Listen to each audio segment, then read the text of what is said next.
다음 소식입니다.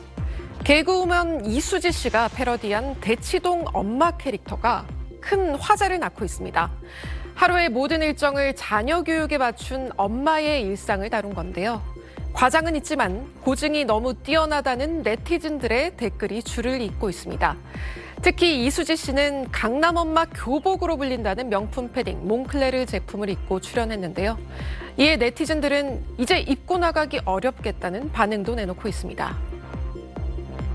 영상에서 자신을 제이미맘으로 지칭하는 이 캐릭터는 시종일관 영어를 섞어 쓰면서 자녀의 영재성을 칭찬하고 어린 자녀의 재기차기 사교육을 위해 강사 면접을 보기도 했습니다. 저출생 기조에도 지난해 역대 최고치인 27조 원을 기록한 사교육비 총액에서 볼 수 있듯 식을 줄 모르는 학부모들의 사교육 열기를 보여주는 단면이기도 합니다. 이른바 사교육 성지로 불리는 서울 강남구는 전국적인 학생 수 급감에도 오히려 학생 수가 기록적으로 늘고 있습니다. 지난해 전국 학생 수가 8만 명 줄어드는 동안 강남구의 초중고 학생은 전년보다 2천 명 넘게 늘면서 강남구는 서울 25개구 가운데 유일하게 학급 수가 늘기도 했습니다. 이런 가운데 학생 1인당 월 평균 사교육비가 1% 늘면 합계 출산율이 최대 0.3% 가까이 줄어든다는 분석도 나왔습니다. 김태훈 경희대 경제학과 교수팀은 약 15년간의 데이터를 분석해 보니 그간 평균 실질 사교육비가 36.5% 증가했는데 이런 사교육비 증가는 같은 기간 출산율 감소에 최대 22.3% 정도 기여한 것으로 해석될 수 있다고 밝혔습니다. 사교육비 증가는 특히 둘째와 셋째 이상 자녀 출산에 훨씬 더 부정적인 영향을 미친 것으로 나타났습니다. 김 교수는 또 2010년대부터 꾸준히 늘고 있는 재수생 비율 역시 사교육비 지출 확대는 물론 청년들의 사회 진출을 늦추는 데 영향을 줘 출산율에 부정적인 영향을 줄 수 있다고 밝혔습니다. 지금까지 뉴블더 정혜경이었습니다. 다음 달이면 새 학기 입학 시즌이죠. 이런 가운데 상대적으로 좀 비싼 고가의 책가방 수요가 급증하고 있습니다. 신종 등골 브레이커라는 소리가 나올 정도라고 합니다. 가격대가요 10만 원대 후반, 20만 원대 정도고요. 일부 제품은 40만 원에 육박해요. 그런데도 수요는 꾸준합니다. 고가 책가방의 원조로 꼽히는 일본 제품은요 100만 원이 넘는 가격에도 불구하고 새 학기마다 매장이 북적인다고 하네요.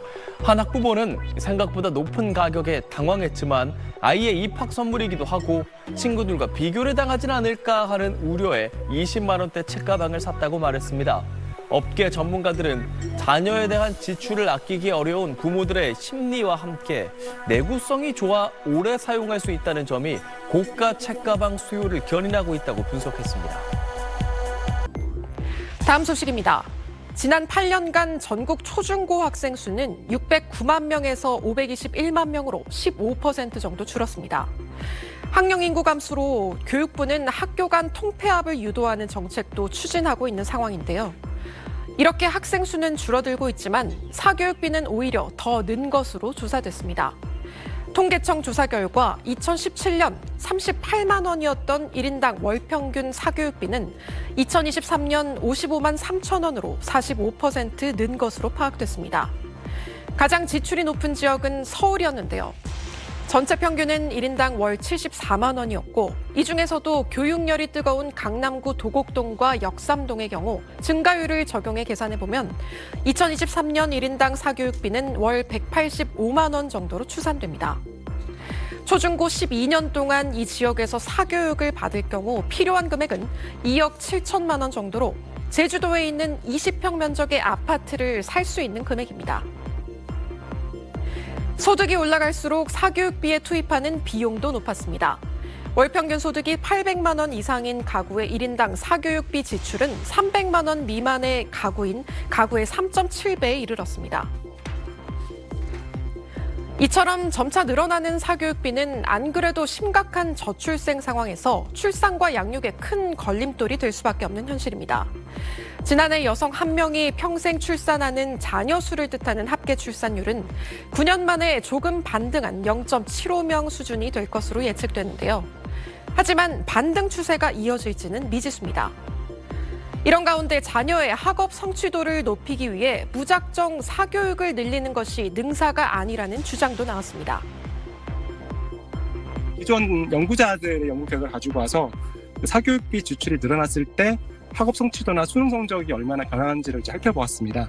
현재 기준을 하게 되면 사교육비를 한 달에 200만 원도 더 지출했을 때 수능 성적이 영역별로 석차가 고작 4등밖에 오르지 않는다는 그런 결론으로. 교육의 효율을 높이기 위해선 획일적인 국영수 중심의 사교육에 들이는 사회적 비용을 줄여 개개인이 가진 가능성을 극대화하는 방향으로의 재투자가 필요하다고 지적했습니다. 지금까지는 유불더 정혜경이었습니다.